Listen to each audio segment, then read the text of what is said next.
Hi hello ನಮಸ್ತೆ friends, welcome back to my channel. So ಇವತ್ತಿನ ವಿಡಿಯೋದಲ್ಲಿ ನಾನು ಆಲ್ರೆಡಿ ತಮ್ಮನೇಲಿ ನೋಡಿದ್ರೆ ಗೊತ್ತಾಗ್ಬಿಡುತ್ತೆ. ಸೊ ಡಿಸೆಂಬರ್ ಮಂತ್ ಆಗಿರೋ ಕಾರಣಕ್ಕೆ ಆ್ಯಂಡ್ ನಮ್ಮ ಪಾಪುಗೆ 8th ಮಂತ್ ಫೋಟೋಶೂಟ್ ಮಾಡಬೇಕಾಗಿತ್ತು. ಸೊ ಅದಕ್ಕೇ ಆ ಥರ ಥಿಂಕ್ ಮಾಡಬೇಕಾದ್ರೆ ಓಕೆ, ಯಾತಕ್ಕೆ ನಾವು ಕ್ರಿಸ್ಮಸ್ ಥೀಮ್, ಸಾಂತಾಕ್ಲಾಸ್ ಥೀಮ್ ಮಾಡಬಾರ್ದು ಅಂತೇಳ್ಬಿಟ್ಟು ಅಂದ್ಕೊಂಡ್ವಿ. ಸೊ ಮನೇಲೇ ಸ್ವಲ್ಪ ಡೆಕೋರೇಟ್ ಎಲ್ಲ ಮಾಡೋದಕ್ಕೆ ಕಷ್ಟ ಆಗುತ್ತೆ. ಹೇಗಿದ್ರು ಮಾಲ್ಸಲ್ಲೆಲ್ಲನೂ ಚೆನ್ನಾಗೇ ಡೆಕೋರೇಟ್ ಮಾಡಿರ್ತಾರೆ.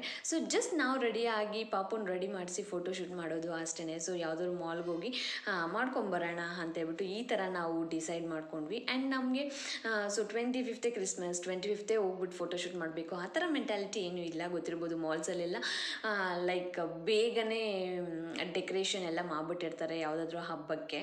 ಸೊ ಅದಕ್ಕೆ ಅಂತ ಹೇಳ್ಬಿಟ್ಟು ನಾವು ಒಂದು ಫ್ರೀ ಆಗಿರೋ ದಿನ ನೋಡಿಬಿಟ್ಟು ನಾವು ಈ ಫೋಟೋಶೂಟ್ ಮುಗಿಸಿದ್ವಿ ನಾವು. ಸೊ ಗೊತ್ತಿರ್ಬೋದು, ನನ್ನ ಹಸ್ಬೆಂಡು ಸಹ ಅಡ್ಮಿಟ್ ಆಗಿದ್ರು. ಆ್ಯಂಡ್ ಅಡ್ಮಿಟ್ ಆಗಿ ಬಂದಮೇಲೆ ನಾವು ಈ ಫೋಟೋಶೂಟ್ ಮಾಡಿದ್ದು ಮುಗಿಸ್ಕೊಂಬಿಡೋಣ ಅಂತೇಳ್ಬಿಟ್ಟು. ಸೊ ಅವ್ರಿಗೂ ಸ್ವಲ್ಪ ಲೈಕ್ ಹಾಸ್ಪಿಟ್ಲಲ್ಲಿ ಇದ್ದರು ಆ್ಯಂಡ್ ಮನೆಯಲ್ಲೂ ಸಹ ಇದ್ದರು, ಅವ್ರಿಗೂ ಬೇಜಾರಾಗ್ತಾ ಇರುತ್ತೆ. ಸೊ ಅದಕ್ಕೆ ಅಂತ ಹೇಳ್ಬಿಟ್ಟು ಒನ್ ಡೇ ನಾವು ಮಾಲ್ಗೆ ಹೋಗ್ಬಿಟ್ಟು ಬೇಗನೆ ಫೋಟೋಶೂಟ್ ಮುಗಿಸ್ಕೊಂಡ್ಬಿಟ್ವಿ. ಸುಮ್ಮನೆ ಲ್ಯಾಗ್ ಎಲ್ಲ ಮಾಡೋದಕ್ಕೆ ಹೋಗಿಲ್ಲ. ಅವನಿಗೂ, ನನ್ನ ಹಸ್ಬೆಂಡ್ಗೂ ಸಹ ಸ್ವಲ್ಪ ಟಯರ್ಡ್ನೆಸ್ ಎಲ್ಲ ಇರುತ್ತೆ. ಸೊ ಅವನಿಗೂ ಸ್ವಲ್ಪ ರಿಫ್ರೆಶ್ಮೆಂಟ್ ಆಗಬೇಕು ಅನ್ನೋ ಕಾರಣಕ್ಕೆ ನಾವು ಈ ಥರ ಡಿಸೈಡ್ ಮಾಡ್ಕೊಂಡ್ವಿ. ಸೊ ಏನೆಲ್ಲ ಆಯಿತು ಆವತ್ತು ಅಂತೇಳ್ಬಿಟ್ಟು ಈ ವಿಡಿಯೋದಲ್ಲಿ ತೋರಿಸ್ತೀನಿ. ಆ್ಯಂಡ್ ನಮ್ಮ ಪಾಪು ಮಾತ್ರ ಈ ಥರ ಫೋಟೋಶೂಟು ವೀಡಿಯೋ ಅಂದಿದ ತಕ್ಷಣ ಕಾನ್ಷಿಯಸ್ ಆಗಿಬಿಡ್ತಾಳೆ, ನಗಿಯೋದೇ ಇಲ್ಲ. ಬೇರೆ ಟೈಮಲ್ಲೆಲ್ಲ ನಗಿತಾ ಇರ್ತಾಳೆ, ಆಟ ಆಡ್ತಾ ಇರ್ತಾಳೆ. ಬಟ್ ಈ ವಿಡಿಯೋ ಫೋಟೋ ಅಂತ ಬಂದಿದ ತಕ್ಷಣ ಲೈಕ್ ತುಂಬ ಕಾನ್ಷಿಯಸ್ ಆಗಿಬಿಡ್ತಾಳೆ, ನಗಿಯೋದೇ ಇಲ್ಲ. ಈ ಫೋಟೋ ತೆಗಿಯೋದೇ ಒಂದು ಟಾಸ್ಕ್ ಅಂತ ಅನಿಸುತ್ತೆ. ಎಲ್ಲ ಪಾಪುಗಳು ಈ ಥರನೇ ಅಂತ ಅನಿಸುತ್ತೆ. ಓಕೆ, ನೋಡ್ಕೊಬನ್ನಿ ಏನೇನೆಲ್ಲ ಆಯಿತು ಅನ್ನೋದು ಈ ವಿಡಿಯೋದಲ್ಲಿ ತೋರಿಸ್ತೀನಿ. ಸೊ ಫ್ರೆಂಡ್ಸ್, ನಾವು ಈವ್ನಿಂಗ್ ಸೆಲೆಕ್ಟ್ ಮಾಡ್ಕೊಂಡಿದ್ವಿ ಫೋಟೋಶೂಟ್ಗೆ ಅಂತ ಹೇಳ್ಬಿಟ್ಟು. ಸೊ ನಾನು ರೆಡ್ ಗೌನಲ್ಲಿ ರೆಡಿ ಆಗಿದ್ದೀನಿ and Shri white colour T shirt, sweat ಶರ್ಟಲ್ಲಿ ರೆಡಿ ಆಗಿದ್ದಾನೆ. ಮತ್ತು ಪಾಪು ಸಾಂತಾಕ್ಲಾಸ್ ವೈಟ್ ಆ್ಯಂಡ್ ರೆಡ್ ಕಾಂಬಿನೇಷನಲ್ಲಿ ರೆಡಿ ಮಾಡಿದ್ದೀವಿ. ಇದು ನನ್ನ ಬರ್ಡೇ ಡ್ರೆಸ್. ನಾನು ಆ ವಿಡಿಯೋ ಸಹ ಅಪ್ಲೋಡ್ ಮಾಡಿರ್ತೀನಿ. ಸೊ ಆಲ್ರೆಡಿ ನೋಡಿರ್ತೀರ ಈ ಡ್ರೆಸ್ನ. ಸೊ ಓವರ್ ಆಲ್ ಈ ಥರ ರೆಡಿ ಆಗಿದ್ದೆ ಸಿಂಪಲ್ಲಾಗಿ.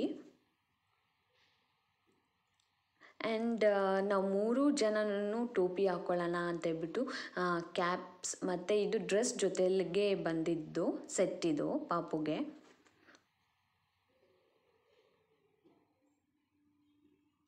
ಆ್ಯಂಡ್ ಆಲ್ಮೋಸ್ಟ್ ನಾವೆಲ್ಲ ರೆಡಿ ಆಗಿದ್ವಿ ಹೋಗೋಣ ಅಂತೇಳ್ಬಿಟ್ಟು. ಬಟ್ ನಮ್ಮ ಪಾಪು ಇನ್ನೂ ಮಲಗಿರೋಳು, ಎದ್ದೋಳೇ ಇಲ್ಲ ಇವತ್ತು. ಸೊ ಇನ್ನು ಅವಳು ಎದ್ದೋಳೋವರೆಗೂ ವೆಯ್ಟ್ ಮಾಡ್ಕೊಂಡಿದ್ರೆ ಟೈಮ್ ಆಗಿಬಿಡತ್ತೆ ಅಂತೇಳ್ಬಿಟ್ಟು ಪಾಪ ನಿದ್ದೆ ಹೋಗ್ತಾಯಿದ್ರು, ಹಾಗೆ ಕರ್ಕೊಂಡೋದ್ವಿ. ಆ್ಯಂಡ್ ಆಲ್ಮೋಸ್ಟ್ ಇವಾಗ ಮಾಲ್ ರೀಚ್ ಆಗಿದ್ದಾಯಿತು. ನಾವು ಬಂದಿರೋದು ಭಾರತೀಯ ಮಾಲ್ಗೆ. ಇದು ಎಣ್ಣೂರ ಹತ್ರ ಇರುವಂಥ ಮಾಲ್ ಇದು.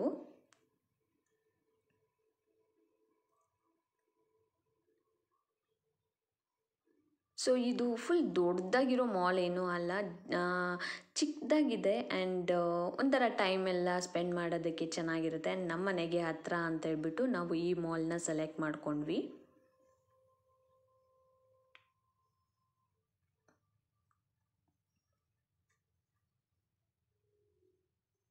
ಸೊ ನಮ್ಮ ಪಾಪು ಏನೇನೆಲ್ಲ ಸರ್ಕಸ್ ಮಾಡ್ತಾಳೆ ಅನ್ನೋದೇ ಒಂದು ಟೆನ್ಷನ್ನು. ಅವಳು ಫೋಟೋ ಎಲ್ಲ ಬಂದರೆ ತುಂಬ ಕಾನ್ಷಿಯಸ್ ಆಗ್ತಾಳೆ.